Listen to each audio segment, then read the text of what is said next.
broadcast network, AFTERBUZZ TV. Over 20 million weekly downloads in over 150 countries, and your #1 source for after-show entertainment.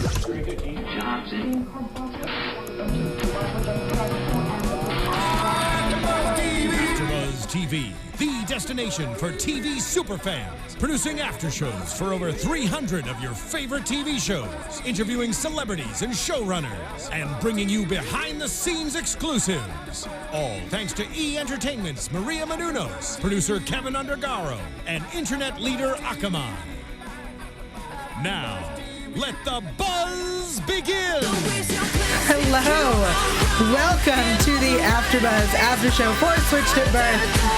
If you haven't already done so, go onto YouTube, subscribe, youtube.com/AFTERBUZZ. Also, we're on iTunes and SoundCloud. Please check that out. I'm your host, Yael Tygiel. You can follow me on Twitter at Yael Tygiel. That's YAELTYGIEL. And my co-host, Prichard. Hey, and you can tweet at me at the Hotshot Dude. Awesome, because you're a hotshot dude. You know it. Awesome. All right. As our song lets us know, there's a party going on. We will get there. I put that way at the end because there's so much to talk about before we get to what happens. I want to start with Travis because I can't believe it, guys. Travis gets hotter every episode. That's what I was just going to say. He looked so good the minute he threw that first ball today and smiled. I was like, oh, boy. Yeah. You're looking good. So I looked it up. Ryan Lane is in his late 20s, playing 19. He looks good. He looks great. And he's like in buff, too. He's like ready for that baseball position. Mm-hmm. Yeah. Working it. Ready to be in those pants, that's for sure. Yeah. All right. So Travis gets his dream audition or tryout. Sorry, theater kid talking sports. Doesn't know sport. Yeah. Nope. He does a sport thing. John gets him a tryout for the baseball team. He, of course, kills it. Oh, my God. Looked so good. And that was a slow one. I don't know what that means, but it makes me want to learn sport. I watched it and went, I should learn sport. Hey, well, we're going to learn along with them. Between that and the musical, I think we'll figure out some sport by the end. Yeah, sure. Maybe. But we have this great John versus Melody battle. Yes. I love it. Melody, I was really disappointed in Melody. Why? I thought she was... Okay, this is what I decided about this entire episode. Talk to me. That every single person, aside from Bae, and I mean that, is selfish on this show. And they all were showing it in flying colors. Wait, we're going to say Bae is not selfish? Okay, well, listen. Right now, Bae is being the most selfless. Wow. Yes. That is a big statement. I know. I went for it. Okay. But I mean it. I mean it, every single one of them. Miss Kennish is getting it together a little bit. Catherine's getting it together a wee bit. Okay. But Melody... John, I didn't feel like was being as selfish in his intent. I think he really wants Travis to like succeed in this and is really good at this and is like stoked for them to bond. And you think Regina was being selfish? Regina? I don't necessarily think she was being selfish, but I did. We'll get to that. Okay, because I got thoughts about that as well. All right, we'll get to Regina. But I was like really disappointed in Melody because I always feel like she does the right thing or is like wise in her actions and stuff like that. But when she went in and yelled at John, I thought it was very inappropriate, actually. I felt like that this is something Travis should be doing. And I feel like from the get-go, she should have been stoked for him. But then once he was doing it, she went up to him and was like, I'm so happy for you, da-da-da. And then goes to John and is like, if he falls behind, I am blaming this on you. And I'm like, that is not John's responsibility to hold Travis's hand through everything he does. Okay, agreed. Yes. But I think she was right. I think she was right, and here's why. Look, I'm not saying he shouldn't do baseball, and I think that is something that really she should have used her words and said, but like, he needs to focus on school, and he's struggled always. He always struggles in school, and it's always harder for him, and he's always pushing through, and she's basically his mother. Let's be honest. She's the one who took care of him when no one else would. So she really cares about his future, and she's right, though, that not everyone's going to have John's career path. And John became a baseball player. I don't know, professional, semi-professional, major, minor words. Professional. Sure. Oh, I don't know what that means and how long that lasts, but I do know this. At some point that ends, right? At some point your sport career stops. And what did he end up doing? Even though he had all this money, he started a business which he ran, and I'm sure he struggled in the fact that maybe he didn't go to business school or know the ins and outs of running his own business. Absolutely. We don't know how many businesses failed before the one that he has succeeded. Right. That said, I think that Travis, as we've seen from previous seasons, like last season where he almost didn't go to school because he didn't get into Gallaudet and he was going to just go and become a laborer, or he just carried boxes. I'm not even sure what he was doing. Know. Yeah. But I feel like that's because he never found what he was passionate about, and maybe now he finally has. Right. And it'll change everything for him, you know? But so I'm going to put it into other terms that aren't sport, just because I can't do the sport thing. But let's say he recently found theater and decided he wanted to be an actor, okay? And he's very talented and he's great. Yes. And he is the next Meryl Streep. Sure.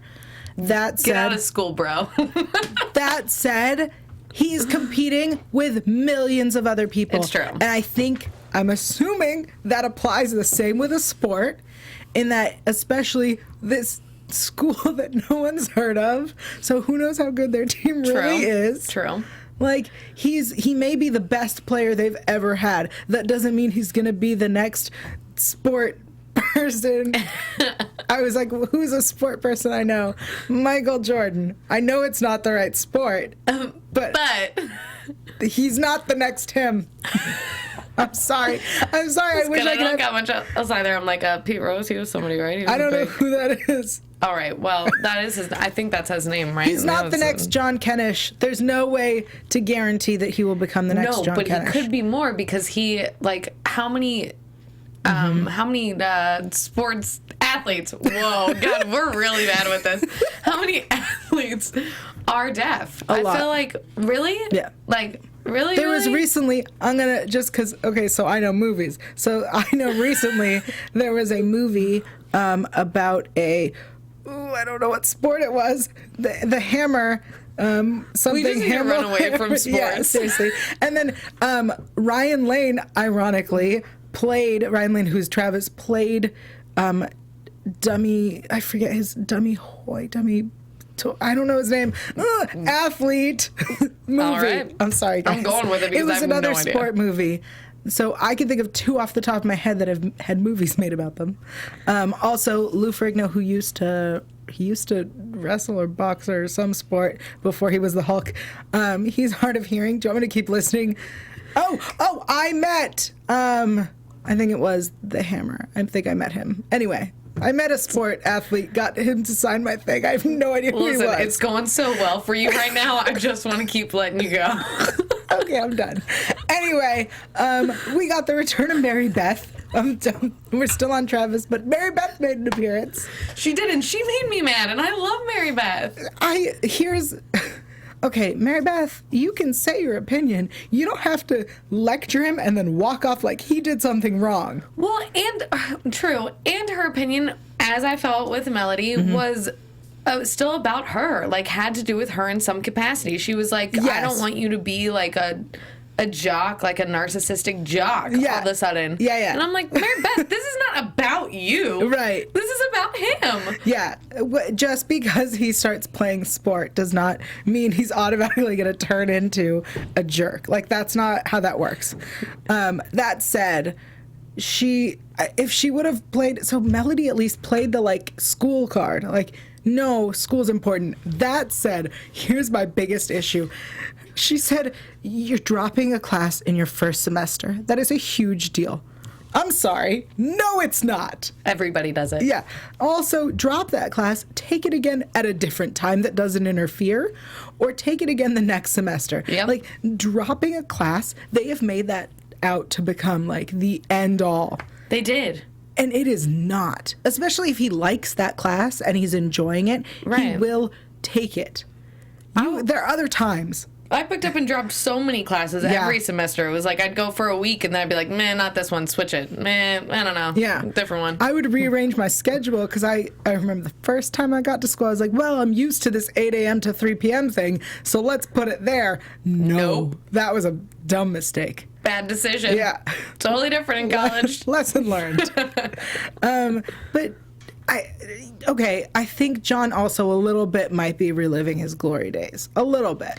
A little bit, but not as much as I thought. Because I part of me would assume that he would be, but I felt like he even kind of changed his wording a little bit with the coach in translating to Travis, so Travis wouldn't know that he was kind of putting things on the line for his own reputation by going out on this limb. And I'm like, well, maybe he's not. I think by him coaching, he's reliving his glory days, but I don't think having Travis on the team, he is. I think I see him coaching as he has nothing better to do. True. He's bored. This is a kid he can relate to. That's why he coached for Daphne. That's true.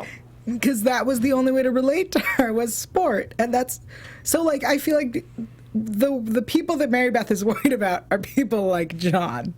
Yes. Where like all they have is sport.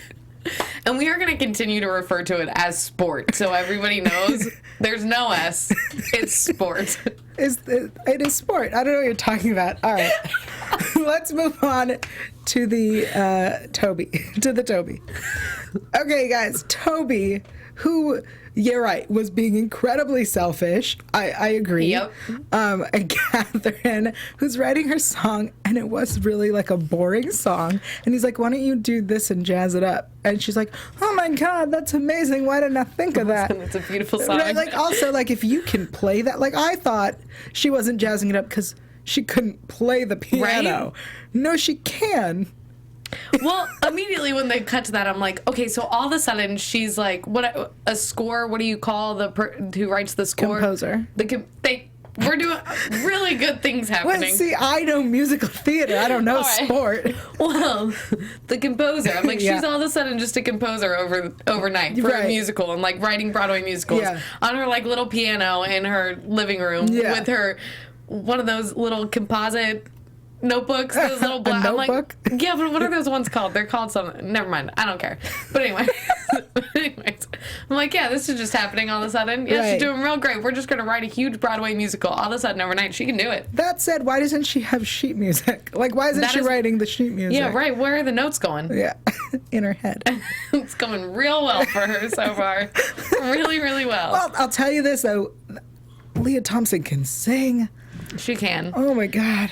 And I do appreciate the fact that she's just clearly singing while they're filming rather than even just like that small amount being like, oh, well, we need to record this. Right. Which so many people do and drives me crazy. Yeah, no, it was very much her just singing along. Which was nice. So I dig that. And I'm stoked to hear Toby doing some singing because I miss my High School Musical days. Everyone was tweeting about how funny it is that he goes, I don't do musicals. Yeah, right? Do you? I believe we know otherwise, sir. Yeah. I like that he helps her out in the end. I think she had a point that he can't be turning down jobs. I agree. Yes. Him doing a bat mitzvah, I was like, I'm sorry, how many Jews are there in this town? And I mean that as someone who would be like, I don't think there's a lot of us there. I don't think we're all there. Just a guess. Somebody from wherever they live is going to be like, nah, lots of Jews. Yeah, they probably will. Sorry, guys. But, okay, so he's going to do a bat mitzvah. Sure. And then when they realize all the bills that they're paying for him, and I was like, well, yeah, you did raise this child. That is how you raised him. And, yes. And I get that he did go responsible for a minute when he had a wife and was trying to live his life. But that's because he was just trying to prove a point, not because he wanted to. He was still being a little. Like, you raised spoiled kids that have grown up and have relied on you, and you have to tell them it's time. Yeah. But I almost felt like in this episode, which I know that they didn't raise Daphne, but all of a sudden you could see like the blood shared between the two. Yeah. Because they turned on the brat cards, both of them, in this episode tonight. I felt like they both did. Yeah. And I mean, Toby, I've always liked Toby and respected his character for the most part, but he acted childish, I felt like, through most of this. Oh, yeah. Like I understand who really wants to play at a bat mitzvah no matter what, and I think that he thinks that's like, some bat mitzvahs are awesome. Okay, sorry. Maybe you really be getting down at that bar mitzvah. I don't know. It was a bat mitzvah. What did I say? Bar mitzvah. Those are different. Right. We know where my mind's at. All right. Anyway. But I'm like, he should be taking whatever he can get. And I understand that it would, like, potentially sacrifice the integrity of whatever music he does make. But I'm like, what music is he even making right now? Is he making any? Good call. Is he doing anything? Okay, so last season when he announced that he wasn't going to work at the car wash and he was going to get unemployment so he could make music, that was what his plan was. Yeah. Melina and I, our other co-host, she and I had a very intense discussion about how irresponsible that is. And I said that, okay, yes, that is stupid and irresponsible, but, like, yes, you can do that. That is a thing you can do. If you want to, you're making the money, you're making sure you're paying your bills, you're being I don't know if responsible is the word, you're making a decision. Yes. And I think that either unemployment has run out or the writers forgot that was what they were going with. But I think that when they decided to stop paying his insurance and his plan was to sell the car, right? And my thought was, I don't think you own that car. Yeah, right? You wouldn't be getting that money. I don't think you can sell that car. No, and even if that is the case, then I'm like, so basically you just decided to give up and sell it rather than try to find a way to make it work because you wanted to continue to be lazy. Yeah. And, well, potentially collect unemployment if they're still going with that, that plot line. It's been long enough that he might be running out. Well, I was going to say, doesn't unemployment run out at some... Yeah, because don't you have like a period in which you can be unemployed and then you must find a job, correct? Yeah, something like that, yeah. Well, I think his time has run out. Yeah. And what? Is Catherine going to pay him now? Like, then she's still facilitating his... whatever. He's working. He's working for that money. That's true. I guess it's... And honestly, if he's going to pick one, I think making music, and he could make this. This could be a rock opera. Like, it could be something awesome. It doesn't have to be a, like, show tunesy whatever. Okay. Yeah. I'm just trying to envision it all, how this whole musical is going to turn out. It's going to be great. But it's going to be great. Yeah. We're going to get to it. I cannot wait to see it. Me either. I can't wait till they cast the... I was going to say, I'm more so ready for casting. Yeah, that sounds nice. Travis could be in it. Yeah, Travis could be. Anyway, guys, before we move on, I want to take a moment to thank you for tuning in, listening, streaming, downloading. That's it. Yeah, just those. Anything else you're doing, I'm not thanking you. No, I am. Thank you. We are such big fans of this show. We clearly love it. We have found a new love for Travis, guys. Yeah. Where did that come from? I don't know. But we ask you guys to do a few very simple things for us. Go onto iTunes, subscribe. That would be really cool. Also, leave us a rating and a review. If you like us, which we're sure you do, give us 5 stars. If you don't, that's not even an option. But if you want to, give us 4 stars and leave a comment. Let us know what we're doing well, what we could be doing better, what you think of Travis's butterfly moment. That's what I'm going to call it. He went from a caterpillar to a butterfly. Who a that butterfly. Was beautiful. Yeah. Good job. Some good looking butterfly. All right, let's talk about Daphne. Okay. So she gets a D, right? And yes, I get it. That's bad. Right. And I get that means she has to get an A and everything else, and that sucks. And that's that she's not tough. Yeah, that she believes that's impossible. Yeah. Okay. Fine. Great. Your mom comes to town and you're a jerk to her. Sure. Super jerk. And then mom goes and talks to Professor Murillo. Okay. Mom, girl. Yeah.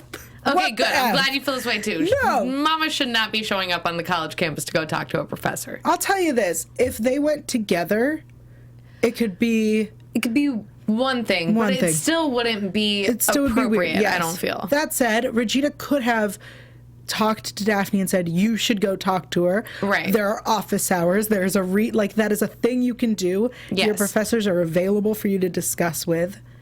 It was the only moment in which, like, I agreed with Daphne's mindset about the situation, just not with how she handled her mother in that situation. She had full right to be upset. But she was out of line with what she said. And I wanted to hit her. And I loved Regina so much when she was like, I do not like the person that you're becoming. Yeah. I was like, yeah, nobody does, and nobody's liked it for a long time, Daphne. Yeah, if you put this in addition to all that bull from last season. I'm still, honestly, the whole episode, I was like, this is further proving why she needs to be punished. Like, this girl needs a serious grounding. Yeah. Like, she is just getting away with absolutely everything and thinks that nothing has any consequences. And when she does, she, like, stomps her feet about it and yells at everybody. Yeah. I'm like, you are a little brat. Yeah. I don't know how the show has done this, but they've turned Daphne from the most lovable character to the worst. Absolutely. I can't. She's like Marissaing out on me, like the OC Marissa. She's hitting her peak. I'm dead serious. The kids who watch the show don't know who that is. Well, watch the OC at some point. Binge watch. Go back. Do not. That's a waste of your time. Okay. Daphne has turned into a little brat, is the word we're using. I honestly think that if you looked up brat in the dictionary, there would be a picture of Daphne Vasquez. I don't think that's how it works. Well, but okay. I feel that she embodies every bit of a brat. All right. I want to talk about Josh because Josh and B-Face, that's her new name. So he's not gay then? Yes. So you're wrong. Unless he's not gay. I think that was just you. I'm so thrown though. No, because I really felt that he was, and I thought everybody was on board. I think it might be the actor. Well, we'll have to do some more research on that and find out. Okay. But he and B-Face are together, and first off, it makes me wonder how much self-esteem he has to be with her. Because if we recall, somebody else agrees. Somebody else totally agrees in the studio. But if we recall, B-Face is the one who told her to stop being distracting by signing into class. Yes. B-Face is the one who didn't want her to join the group. B-Face is the one who not only didn't want her to join the group, when she joined the group, took the people out of the group and studied without her. They actively avoided Daphne. B-Face led that. And then B-Face is the one who asked Daphne to rejoin the group because she had advanced notes. She is the biggest B-Face in the effing world. I don't understand it, but there has to be something else going on. There has to be. I mean, she is cute, but he actually looked really good in that party scene. Like, he really, really did. When she walked up, I was like, oh, your school clothes and your night out clothes, like, change your whole appearance. Like, you look good, seriously. I think what's going to happen is we're going to start, he's going to become a butterfly, too. Like, he's going to probably. Like, oh, Josh, where did that come from? And Daphne was clearly having all the feels about it when they were leaving. Well, she was jealous because this guy who is important in her life, and she probably will end up with a crush on, and then hook up. I really wanted the friendship, and I wanted Dingo. I wanted the Dingo love. So when Dingo, I forgot we came up with that. So when Tank shows up at the party, and we'll get to that in a second, and he's like, "Oh, my friend lives on the other side of the floor." I thought he was gonna say Mingo. I would have loved that. No. I really thought Dingo was going to be at the party, and I was like, this is going to be Dingo's moment. Yeah, it feels like his sort of place. Absolutely, it does. And where was Unless he wasn't invited and he was sulking, having his own party in his dorm. That doesn't sound like Mingo. Nope, it doesn't. No, he would trash this party. Yeah. All right, let's get to, we'll get to the party in a second. Let's talk about Emmett. So Bae, take a deep breath. So Bae is free, and she's cutting her anklet, and he shows up, and that is so cute. So cute. So romantic. And you could tell when he was walking up, you're like, oh, that's the outside of their house. Does she not know what her yard looks like? Clearly not. But it was so cute. I didn't care regardless. It was so cute. That was ridiculous. Also, I'm trying to imagine he's holding the phone, and he knocks on the door. I know, I thought the same. I was like, shouldn't she see that? Yeah. Also, shouldn't she hear the delay. Oh, probably. Yeah. I mean, maybe his sound is off. Or maybe not. Maybe she was too, like, preoccupied about the fact that somebody was knocking to realize what was happening. Whatever. There are just some logistical questions. Either way, it was cute. He's there. She's freaking out about Sky. She's freaking out about how he's changed, and he points out really cruelly that her life hasn't. Okay. Yes. I felt so frustrated with myself and with him during this whole part because I was angry with him. Really, really angry with him. And mad at him. And wanted Bae to, like, really stick up for herself and, like, kind of tell him what was up. And it made me upset because we all know how I feel about Emmett. And I adore him. We know. Very, very, very, very, very much. And I was like, you are playing this little jerky, hip LA character a little too well for me, sir. And it's bothering me a lot. I need some, like, Emmett back. It was just tough to watch. It was so... You sound so heartbroken. I was so upset over it. I really, really was. Once again, I was, like, sitting in my kitchen being rather vocal about it by myself. I really was. Like, why are you acting that way? Seriously? Come on. Okay. So, yeah, she picked fights, right? Like, she was overreacting, picking fights. But he's not in the clear. He was being super, well, in LA they have theaters that do this and that and the other thing. And I was like, do they? And in my school, like, they always have these screenings all the time, not just a festival. Do they? I thought the same thing. I was like, I'm pretty sure every time that I go home, not in LA, yeah, I'm like, I wish we had these things in LA. LA, meh. You know what I mean? I was really confused by what he was saying. I was like, clearly you just got out there. Give it a little while, sir. No, I'm just kidding. But with her, though, I didn't actually feel like she was picking a fight. She was at the end when she was once she found out that Sky was this cute girl. Like, because you told your boyfriend to go and make friends, and he did. Unfortunately, with somebody who wants to stick her tongue down his throat. But does she? Because she has a boyfriend. I don't even buy it. Yeah, I think at this point, because of the fight, we're going to get another Ross and Rachel, we were on a break situation. I know it. But I mean, like, honestly, with the way he acted, he maybe needs some time alone. She ground himself. Look, they had, an hour or so left, and she was picking a fight. She really was. She made that face and whatever. I appreciate that she asked him what a DP was for all of the people. I know, I thought that too. All the people were like, I don't know what that means. I appreciate it. Sky, she's a troublemaker. Yeah, I think, exactly. I think she's, like I said, pulling that little cute card, and I don't like it.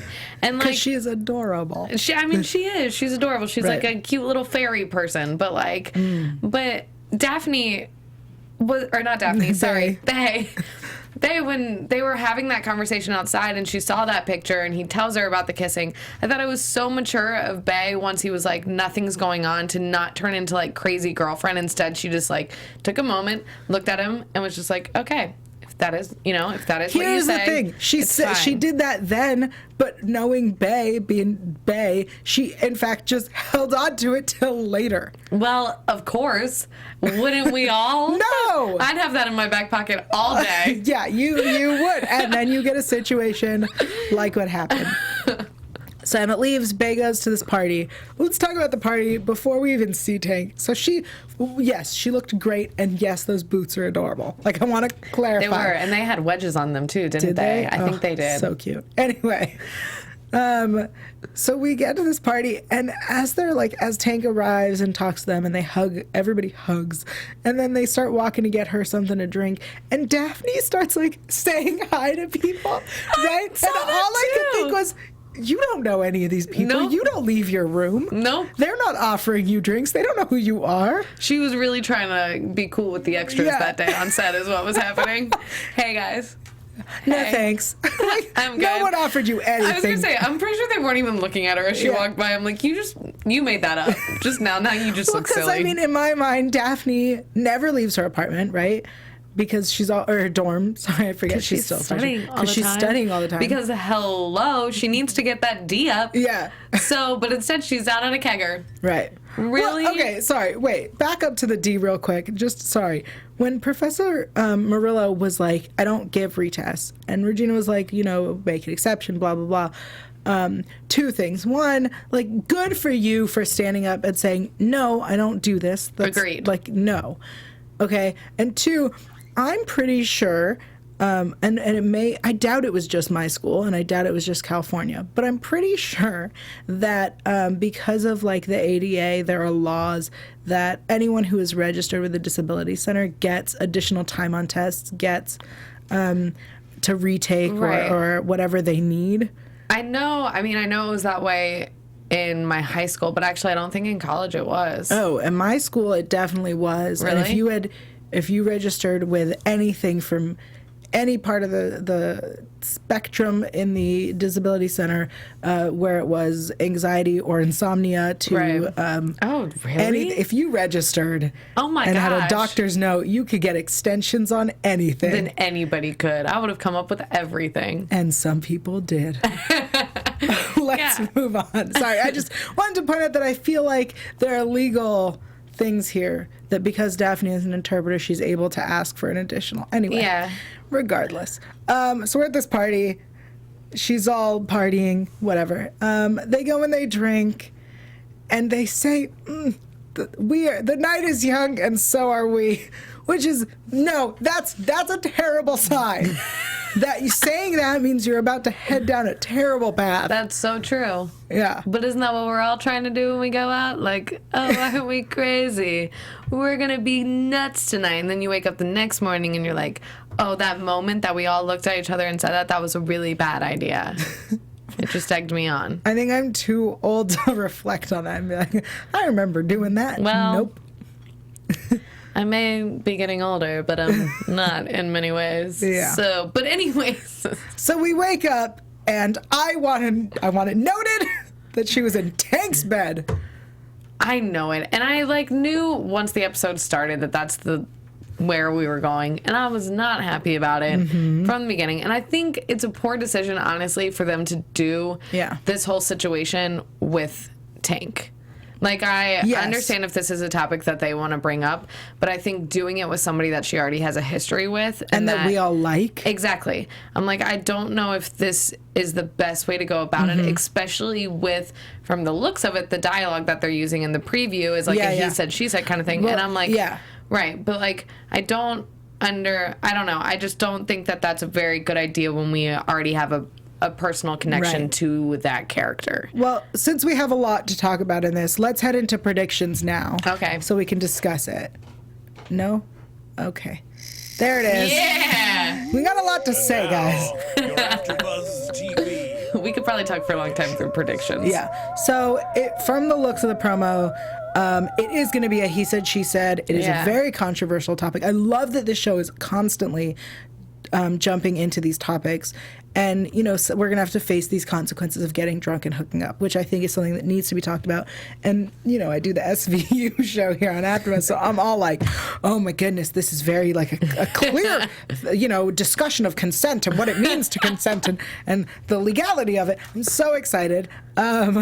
That said, I agree. We have Tank, who is Toby's roommate, who is someone we like, who they have a history, who he clearly likes her and would have never cheated on her and knows what she went through being cheated on and, like... And they did never sleep together. I'm pretty sure that was, like, a huge discussion for them, wasn't it? Was her not wanting to have sex with him. Right, because as we recall in that relationship, she wasn't really into him to begin with. No, it was like their whole relationship was so odd to me. It never really felt like completely mutual. It was just she was just there and he liked her. It was very much one of those high school relationships where oh, this person likes me, therefore I like them as well. Exactly. And he, as we recall, he changed everything about himself for her. Right. Which does, you know, raise the questions going into this whole topic that, you know, he could have taken advantage of her and things like that, since he clearly was so dependable are like dependent on her and things like that. But at the same time, I feel like the way that they're addressing it, or at least from my understanding looking into the preview, I'm like, this is there's such a fine line that I'm like, I'm intrigued to see where they go with it, and like how far they go with each person's opinion and stuff like that, because it seems way too much of a fine line instead of like a forced situation. It literally just seems like yes, I may have gone along with it, but did I ever like say that I wanted to? And it's like, well, that's but also tough. It seems like they were both incredibly drunk, which means that neither of them could actually consent. So yes, she may not have, I'm going to sound so terrible when I say this, so yes, she did not say no, she did not say yes, he did not say no, he did not say yes, it just happened in my mind, and which like that happens in some, you know what I mean? So I'm fair. I like don't want to make any assumptions before it happens, because it is such a like topic, you know what I mean? But I'm really like, I'm uncertain if I'm happy with the way they've chosen to go about this topic. I'm nervous about what we're going to see next week, and if there's going to be a very clear, like I would like them to tell us, at least by the end of the episode, it was a very clear who's at fault. Exactly. Because otherwise, we're about to set up a different show completely. Exactly. Because if it turns out one way, that she is the victim of assault, and more so than just a drunken tryst. I sound so awful, but then the show is a completely different show, and that's going to be something that's going to affect her for the rest of her life. Right. That said, I think that we saw a little bit of Toby taking her side, which makes me think if Toby is aware, her parents are aware. True. And that we're going to deal with this whole, I mean, they all love Tank, and Tank is Toby's roommate, and John, I mean, if we're going there, then John's going to murder him. I know, it's going to be a whole thing, and I don't know. I just don't know if I like the way that they're setting it up to go into this big of a topic. I don't know if I like the idea of Switched at Birth going into this topic to begin with. True as well. It feels a little forced to some degree. Forced, a little premature, a little maybe in a year or two. Like we thought this was a good idea, and now that we've taped it, did we do this? Was this a good decision on our part? But now they're stuck with it. So I'm really nervous. I am too. I'm really nervous about it too. And like, well, and with predictions, I'm sorry, I wanted to just go into that I kind of forgot what we were doing, but with them bringing this up and things going on with Emmett and Bae, I don't think she's going to tell Emmett, and I think she's just going to go ahead and break up with him to avoid dealing with the situation of telling him. Wow. Bold prediction. I do. I think that she's going to wait to tell him till he's in person. And that's going to be some drama because he's going to know something's up. I mean, like, it would be nice if she did tell him and then he came rushing back from LA, but like... But he has a life, guys. It seems like his ego is jumping out there a little bit right now, so it may not happen. But I also want to predict that we'll get some shirtless Travis playing baseball. Oh yeah, I'm intrigued if now Mary Beth will be in the show more again. I hope so. I hope so too, because I think it'll bring up issues between them, and I really hope it doesn't. And I hope Mary Beth doesn't get all crazy and things like that, you know. And I hope Travis doesn't get all crazy and do exactly what she said he's going to do, because if it brings up issues, I just hope they don't break up. That's all I'm gonna say. Yeah, and I mean, I think Daphne is going to continue to be a big old brat, and I think she's going to struggle with her grades, and then the teacher is going to be all mad that she gave her this opportunity, and then Daphne takes advantage of it. You have a lot of predictions. I got a lot going on right now. They like really cranked my wheels today. Well, tell the people where they can find you on Twitter so that they can talk to you about your ideas. Great. You can follow me on Instagram and Twitter at @thehotshotdude. Awesome. And of course, you can find me online at yael.tv. That's YAEL.tv. I'm also on Twitter, Instagram, YouTube, Google+, all of those things, at Yael Tygiel. That's YAELTYGIEL. And we will see you next week for more Switched at Birth. From executive producers Maria Menounos, Kevin Undergaro, Phil Svitek, and the entire AfterBuzz TV staff, we would like to thank you for listening to the AfterBuzz TV network. To watch or listen to other after shows and post comments or questions, be sure to visit AfterBuzzTV.com. I'm Sir Richard Wentworth, and this has been a presentation of AfterBuzz TV. Buzz you later. The views expressed herein are those of the hosts only and do not necessarily reflect the views of AfterBuzz TV or its owners or principals.